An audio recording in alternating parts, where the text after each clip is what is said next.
Assalamualaikum warahmatullahi wabarakatuh. Halo anak-anak kelas 6 SD Pusri yang soleh dan soleha. Apa kabar kalian semua? Semoga dalam keadaan sehat walafiat ya. Pada video pembelajaran kali ini kita akan belajar tema 6 yang berjudul Menuju Masyarakat Sejahtera. Sebelum memulai belajar, ada baiknya kita berdoa terlebih dahulu. Kalian boleh jeda video ini saat berdoa. Berdoa dimulai. Berdoa selesai. Kemudian jangan lupa siapkan buku tema 6 kalian, buku catatan, dan alat tulis kalian.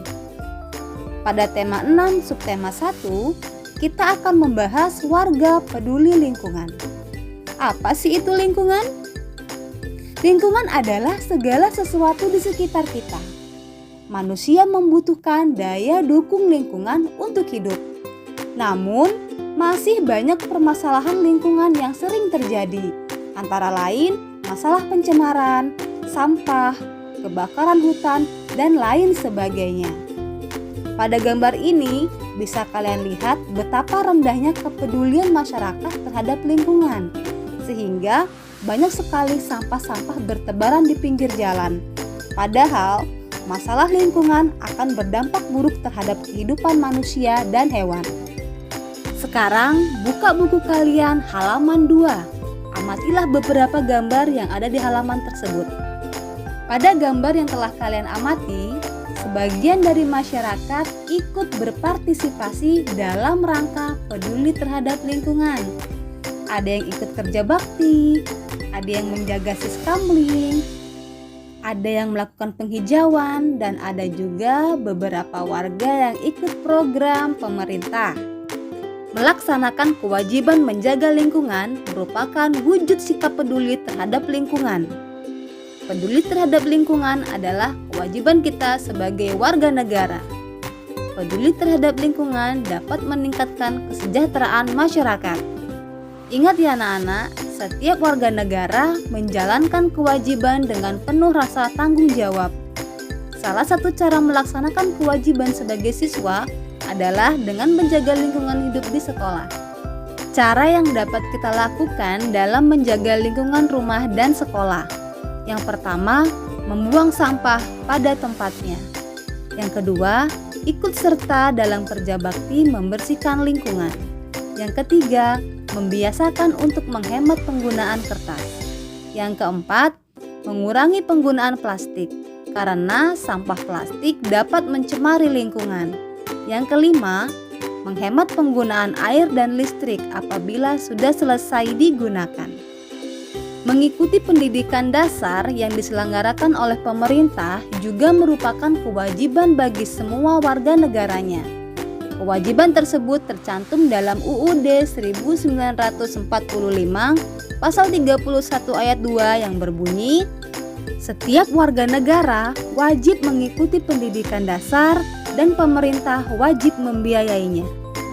Selain berkewajiban untuk mengikuti pendidikan, kita memiliki kewajiban untuk ikut serta dalam menciptakan suasana belajar yang nyaman.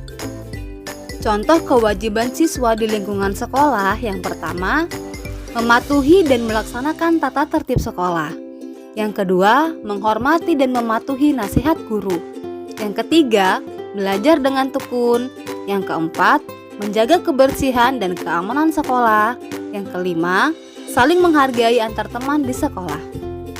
Ayo membaca. Bacalah teks makna proklamasi bagi kemerdekaan bangsa Indonesia di halaman 5. Saat membaca teks tersebut, kalian jeda video ini terlebih dahulu. Sudah kalian baca semua anak-anak? Bagus. Sebelum kita membahas apa isi yang ada pada bacaan tersebut, kita akan belajar tentang kata kunci yang terdapat pada judul teks non-fiksi. Apa itu teks non-fiksi? Teks non-fiksi adalah teks yang ditulis berdasarkan data atau fakta yang ada. Informasi dari teks non-fiksi dapat diperkirakan dengan cara mengetahui kata kunci yang terdapat pada judulnya. Kata kunci merupakan kata-kata penting yang menggambarkan isi teks. Contoh judul teks non-fiksi: lingkungan sekolah yang sehat, kegiatan penghijauan di lingkungan rumah, makna proklamasi bagi kemerdekaan bangsa Indonesia. Ingat ya anak-anak, kata kunci dari judul teks yang disebutkan tadi dapat digunakan untuk memperkirakan isi teksnya. Dengan menentukan kata kunci pada judul-judul di atas, kita dapat memperkirakan isi teksnya.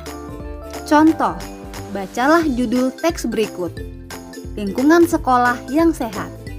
Kata kunci dari judul tersebut adalah lingkungan sekolah dan sehat. Selanjutnya, bacalah judul teks berikut: kegiatan penghijauan di lingkungan rumah. Kata kunci dari judul tersebut adalah penghijauan dan lingkungan rumah. Nah, sekarang ayo kita menemukan kata kunci dari judul teks makna proklamasi bagi kemerdekaan bangsa Indonesia yang sudah kalian baca di halaman 5 tadi. Menceritakan perkiraan informasi berdasarkan kata kunci dari judul teks. Judul teksnya adalah makna proklamasi bagi kemerdekaan bangsa Indonesia.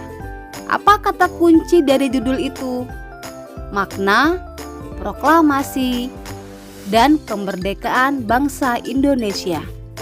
Jika kita perkirakan isi teksnya, maka isi teks tersebut akan menjelaskan tentang proklamasi dan menjelaskan makna proklamasi kemerdekaan Indonesia.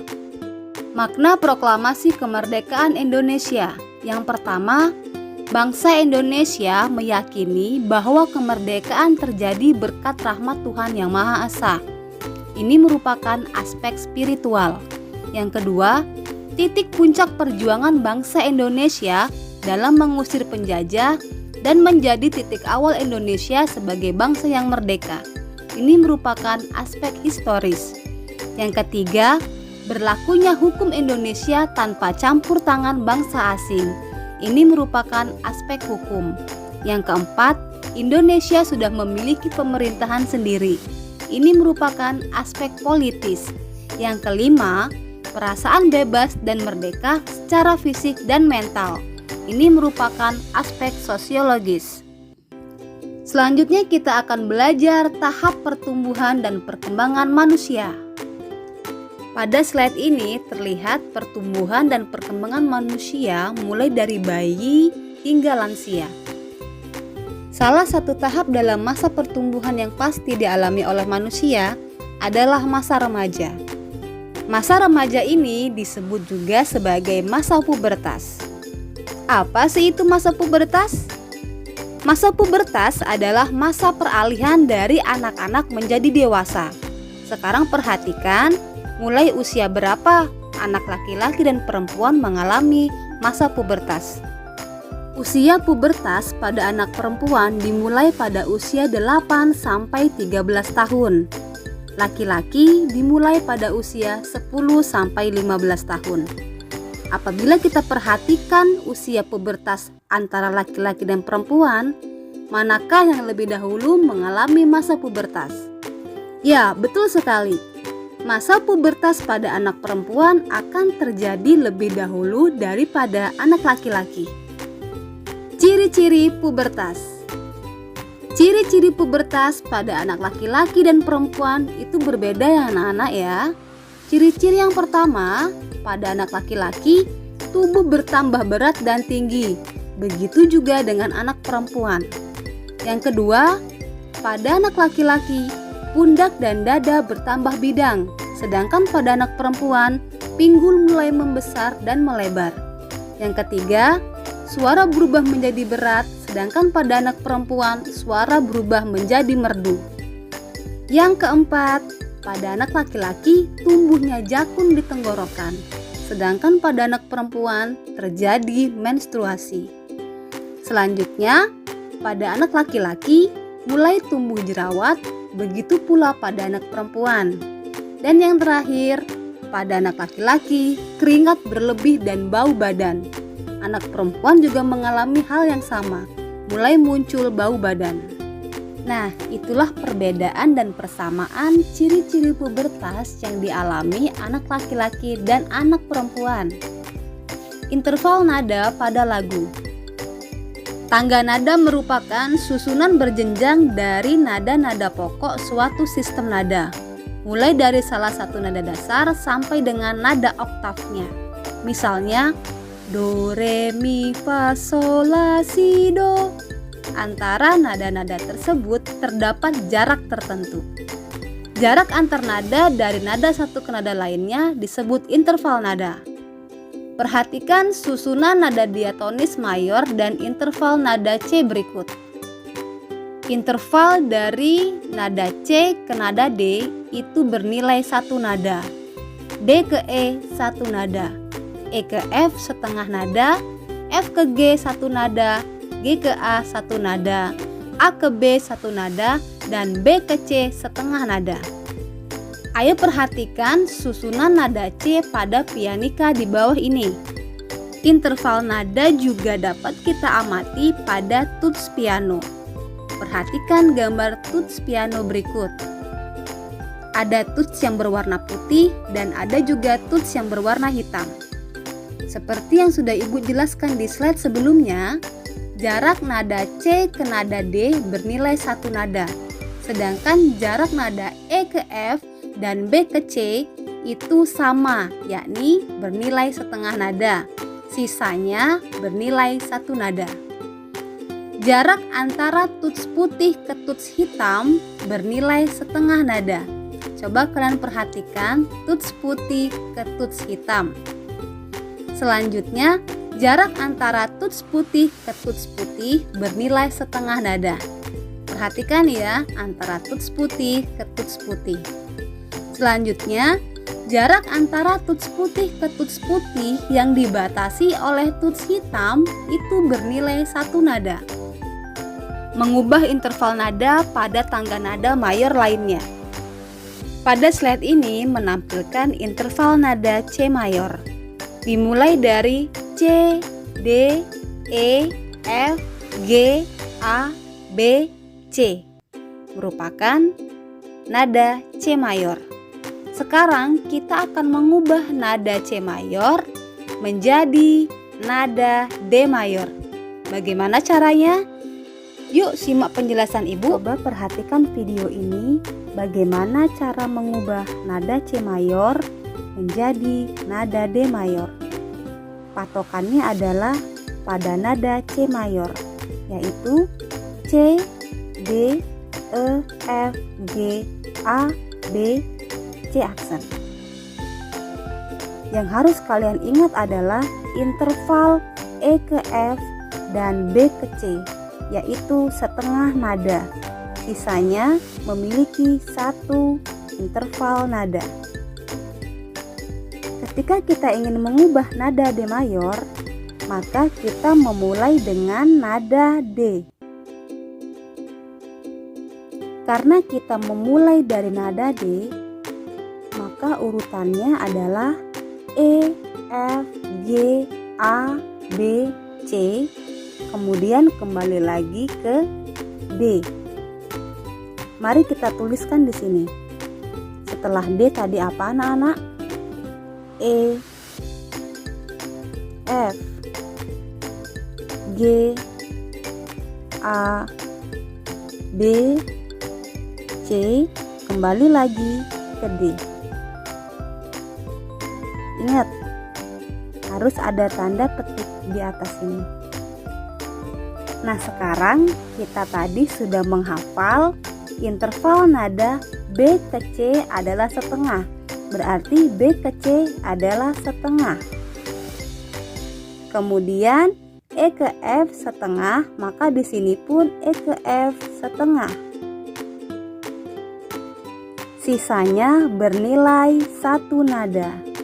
G ke E 1, F ke G 1, G ke A 1, A ke B 1, dan C ke D 1.